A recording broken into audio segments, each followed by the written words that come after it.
आकाशवाणी मध्य प्रदेश से प्रस्तुत है प्रादेशिक समाचार।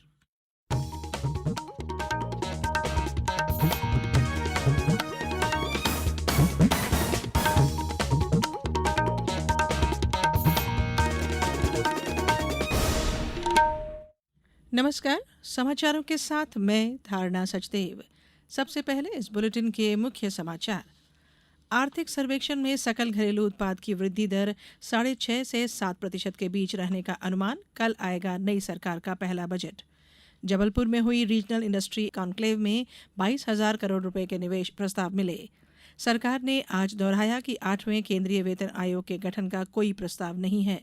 और सावन के पहले सोमवार में मंदिरों में जुटी श्रद्धालुओं की भीड़। उज्जैन और ओंकारेश्वर में निकली सवारी। अब समाचार विस्तार से। आर्थिक सर्वेक्षण 2023-24 में वित्त वर्ष 2024-25 के लिए सकल घरेलू उत्पाद की वृद्धि दर 6.5 से 7% के बीच रहने का अनुमान लगाया गया है। केंद्रीय वित्त मंत्री निर्मला सीतारामन ने आज बजट सत्र के पहले दिन लोकसभा में आर्थिक सर्वेक्षण पेश किया। कल वे नई सरकार का पहला बजट पेश करेंगी।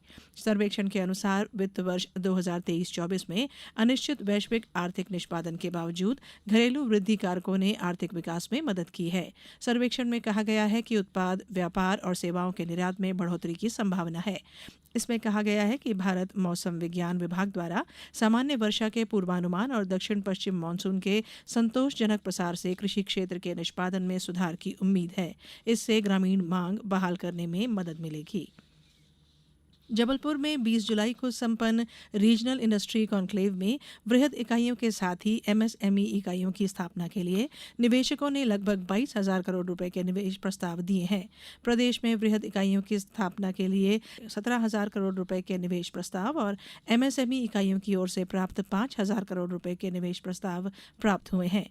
जबलपुर आरईसी में सबसे बड़ा निवेश प्रस्ताव रक्षा उपकरण निर्माण से संबंधित 600 करोड़ रुपए का है। इसके अंतर्गत अशोक लेलैंड और आर्मर्ड व्हीकल निगम लिमिटेड के बीच करारनामा भी हो गया है।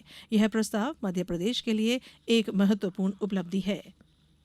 केंद्र सरकार ने पीएम सूर्यघर मुफ्त बिजली योजना के अंतर्गत डिस्कॉम बिजली वितरण कंपनियों को प्रोत्साहन देने के लिए परिचालन दिशा निर्देश जारी किए हैं। सौर क्षमता की हिस्सेदारी बढ़ाने और आवासीय परिवारों को अपनी बिजली बनाने के उद्देश्य से इस योजना को इस वर्ष फरवरी में केंद्र सरकार ने मंजूरी दी थी।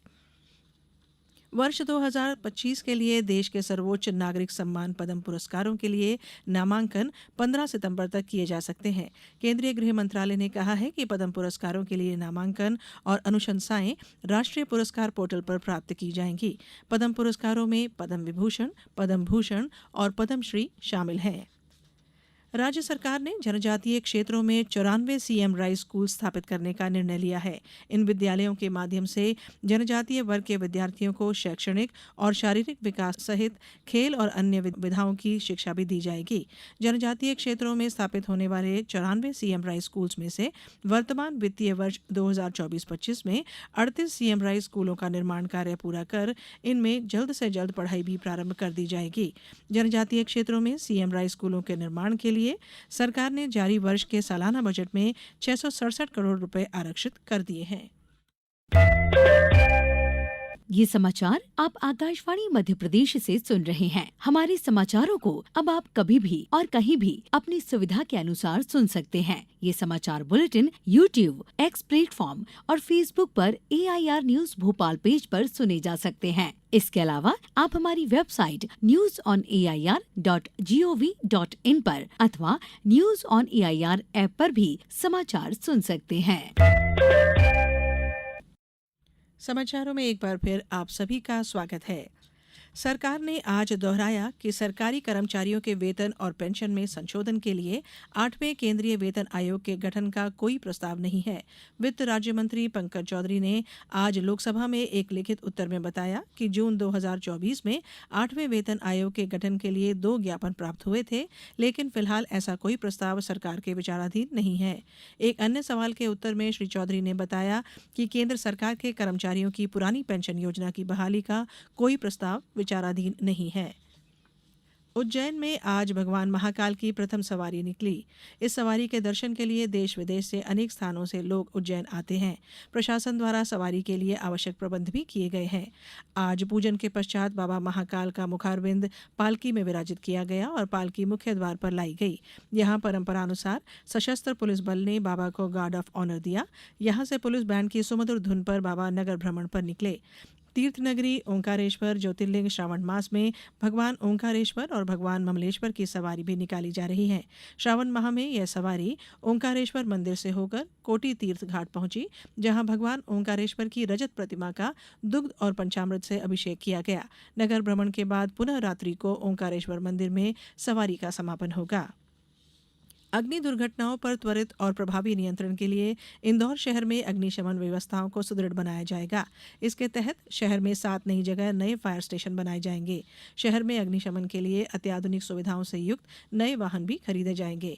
शहर में शिप्रा और कान नदी के शुद्धिकरण हेतु 7 एसटीपी प्लांट बनाए जाएंगे। यह जानकारी कलेक्टर आशीष सिंह की अध्यक्षता में संपन्न हुई बैठक में आज दी गई। उन्होंने बैठक में सीएम हेल्पलाइन में दर्ज प्रकरणों के निराकरण की भी समीक्षा की।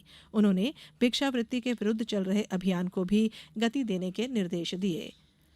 सीहोर जिले के शाहगंज के नजदीक स्थित अमरगढ़ वाटरफॉल में कल शाम 5 लोगों के बाढ़ में फंसने की घटना के बाद अब प्रशासन एक्शन मोड में आ गया है।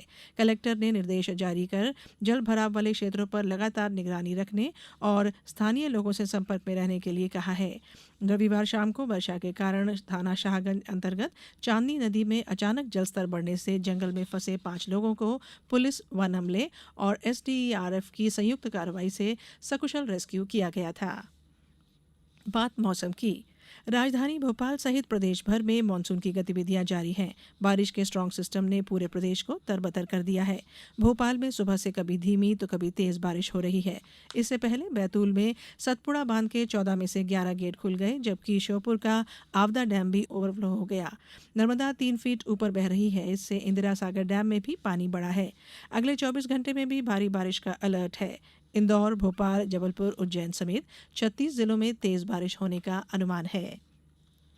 अब बात खेल की। भारतीय क्रिकेट बोर्ड ने भारतीय ओलंपिक संघ को पेरिस ओलंपिक अभियान के लिए 8 करोड़ 50 लाख रुपए देने की घोषणा की है। पेरिस ओलंपिक में भाग ले रहे भारतीय दल में से 117 खिलाड़ी, जिसमें 70 पुरुष और 47 महिलाएं शामिल हैं। 140 सहयोगी सदस्य भी इस दल का हिस्सा हैं। 2024 पेरिस ओलंपिक इस महीने की 26 से शुरू होंगे। अब कुछ समाचार संक्षेप में। सूक्ष्म, लघु और मध्यम उद्यम मंत्री चैतन्य कुमार काश्यप ने आज गोविंदपुरा इंडस्ट्रीज एसोसिएशन के प्रतिनिधि मंडल से भेंट की। एसोसिएशन ने ज्ञापन के माध्यम से विभिन्न समस्याओं के समाधान की मांग की। बैतूल में वन विद्यालय में एक विशेष कार्यशाला आयोजित की गई। इस कार्यशाला में वन विभाग के अधिकारियों और कर्मचारियों को नए आपराधिक कानूनों के विषय में जानकारी दी गई। रायसेन के सागर मार्ग पर स्थित आईटीआई भवन में राजस्व महाअभियान को लेकर महत्वपूर्ण बैठक आयोजित की गई। इस बैठक में राजस्व महाअभियान को लेकर अधिकारियों और पटवारियों को दिशा निर्देश प्रदान किए गए। गुना जिले में 4 परीक्षा केंद्रों पर डीएलएड द्वितीय वर्ष में 1020 दर्ज परीक्षार्थियों में से 1011 परीक्षार्थी उपस्थित रहे। राजगढ़ में भारतीय सुरक्षा दस्ता परिषद नई दिल्ली व राजगढ़ जिला रोजगार कार्यालय के सहयोग से जिले के शिक्षित युवाओं को रोजगार प्रदान करने के लिए 24 से 31 जुलाई तक भर्ती कैंप का आयोजन किया जाएगा। और नीमच जिले में कलेक्टर ने बारिश में जलभराव की समस्या का समाधान सुनिश्चित करने और जल की निकासी की समुचित व्यवस्था करने के निर्देश दिए। अंत में इस बुलेटिन के मुख्य समाचार एक बार फिर। आर्थिक सर्वेक्षण में सकल घरेलू उत्पाद की वृद्धि दर 6.5 से 7% के बीच रहने का अनुमान। कल आएगा नई सरकार का पहला बजट। जबलपुर में हुई रीजनल इंडस्ट्री कॉन्क्लेव में 22,000 करोड़ रुपए के निवेश प्रस्ताव मिले। सरकार ने आज दोहराया कि 8वें केंद्रीय वेतन आयोग के गठन का कोई प्रस्ताव नहीं है। और सावन के पहले सोमवार में मंदिरों में जुटी श्रद्धालुओं की भीड़। उज्जैन और ओंकारेश्वर में निकली सवारी। इस बुलेटिन में इतना ही। अनुमति दीजिए। नमस्कार।